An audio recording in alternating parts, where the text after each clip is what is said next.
देखिए मान्यवर, भगौड़ा इस समय कौन है पूरा देश जान रहा है। भगौड़ों के बारे में मत कहिए।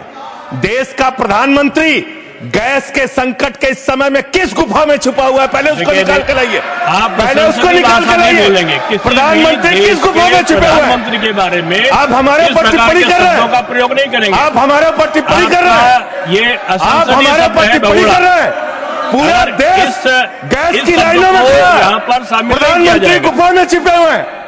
प्रधानमंत्री को निकाल के लाइए, प्रधानमंत्री को निकाल के लाइए।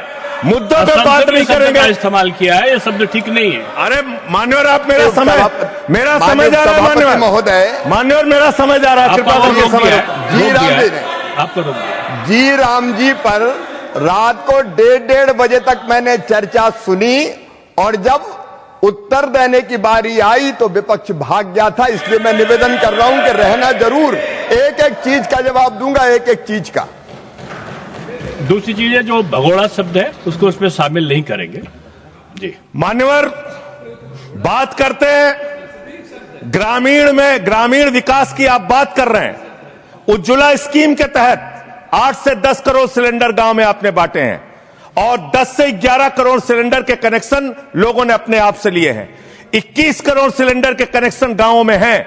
मैं आपके माध्यम से इस सरकार से पूछना चाहता हूं, मध्य एशिया के अंदर जो युद्ध चल रहा है इजराइल और अमेरिका और ईरान के बीच में, आप क्यों इजराइल की चमचागिरी में खड़े हो गए, जिसके कारण से हिंदुस्तान को आज गैस का संकट भुगतना पड़ रहा है। पूरा देश लाइन में खड़ा है, गांव लाइन में खड़ा है, शहर लाइन में खड़ा है, एक एक इलाका लाइन में खड़ा है। होटल बंद हो रहे हैं मान्यवर। मोरवी के अंदर गुजरात में टाइल्स की फैक्ट्रियां बंद हो रही है मान्यवर। आपने क्या हालत की है। आप राज्यों के साथ न्याय नहीं करते, आप ग्रामीण व्यवस्था के साथ न्याय नहीं करते। आपने बनारस के अंदर 4200 एकड़ जमीन वहां के किसानों की जबरन कब्जा की।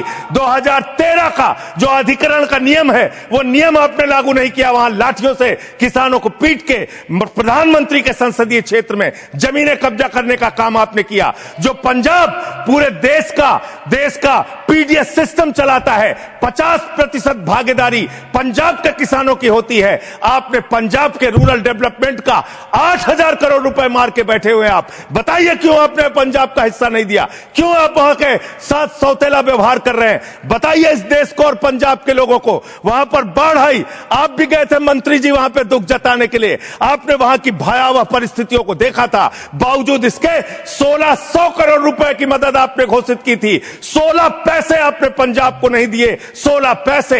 यह आपकी दुर्भावनापूर्ण नीति है जो राज्यों को भुगतनी पड़ रही है, जो देश को भुगतनी पड़ रही है। और ग्रामीण विकास के नाम पर आपने इस देश के गांव में रहने वाली जनता को लगातार धोखा देने का काम किया है, लगातार उनको ठगने का काम किया है। चाहे वो आंगनबाड़ी की स्कीम हो, आंगनबाड़ी की कार्यकर्तियां, हर काम में उनको आप लगा देते हैं, लेकिन आप उनको पैसा देने के नाम पर आपको हंसी आएगी, हंसी आएगी, हंसी आएगी।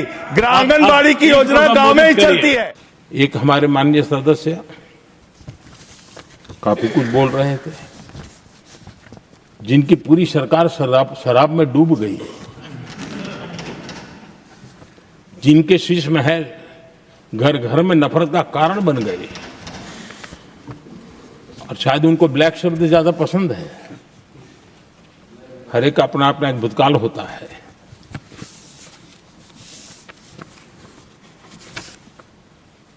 पता नहीं ब्लैक के साथ उनका क्या पुराना रिश्ता है। आदरणीय सभापति जी, ऐसे सभी साथियों से मैं आज जरूर कहूंगा,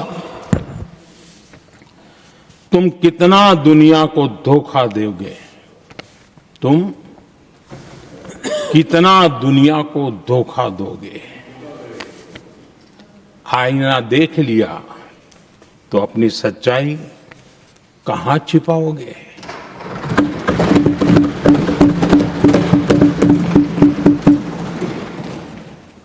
कांग्रेस हो, टीएमसी हो, डीएमके हो, लेफ्ट हो, ये दशकों से केंद्र में सत्ता में रहे हैं, सत्ता के भागीदार रहे हैं। राज्यों में भी उनको सरकारें चलाने का अवसर मिला है, लेकिन उनकी पहचान क्या बनी?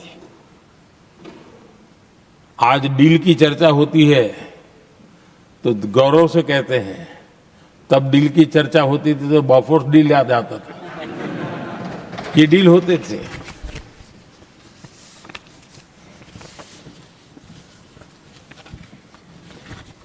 उन्होंने सिर्फ जेब भरने का काम किया। नागरिकों के जीवन में बदलाव आना ये उनकी प्राथमिकता नहीं थी। आदरणीय सभापति जी, मैं कुछ उदाहरणों के साथ भी बात बताना चाहता हूं क्योंकि यहाँ चर्चा में ये सारे विषय आए हैं और इसलिए मुझे कहना बहुत जरूरी है। अब एक उदाहरण देता हूं मैं बैंकिंग सेक्टर का। बैंकिंग सेक्टर एक प्रकार का अर्थव्यवस्था की ग्रिड होता है। 2014 से पहले फोन बैंकिंग का कालखंड था। नेता के फोन जाते थे और उसके आधार पर करोड़ों रुपया दे दिए जाते थे और गरीबों को तो बैंकों में दुत्कार मिलती थी, नफरत होती थी। देश की 50% से ज्यादा आबादी बैंक के दरवाजे तक नहीं देख पाई थी। कांग्रेस के नेताओं के फोन पर अरबों रुपये लोगों को दे दिए गए और जो ले जाते थे वो अपनी पर्सनल प्रॉपर्टी मान करके पैसे हजम कर जाते थे। यही खेल चलता रहा।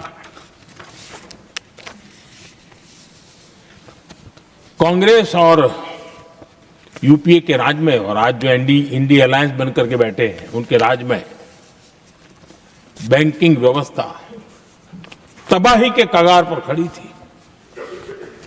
मैं नया प्रधानमंत्री के पद का दायित्व मुझे मिला। मैं एक देश के मुखिया से मैं मिला, ऐसे ही बात कर रहा था। मैंने कहा बैंकिंग की दृष्टि से हम कुछ आगे बढ़ना चाहिए। उन्होंने कहा पहले एक बार साहब जरा अभी आप नए हो, आपके बैंकों की व्यवस्था का अध्ययन कर लीजिए। हम कैसे हिम्मत करें? एक देश के नेता ने कोई एक जानकारी थी, उसने मुझे बताया यहां इनको कोई परवाह ही नहीं। यानी प्रकार से उन्होंने जिस प्रकार से बैंकिंग व्यवस्था को एनपीए के पहाड़ खड़े हो गए थे। जहां भी देखो चर्चा चलती थी एनपीए का क्या होगा, एनपीए का क्या होगा, कैसे बचेंगे। आदरणीय सभापति जी, चुनौती बड़ी थी लेकिन हमने समझदारी से काम लिया। बैंकिंग व्यवस्था के सब कर्ता धर्ताओं को विश्वास में लिया।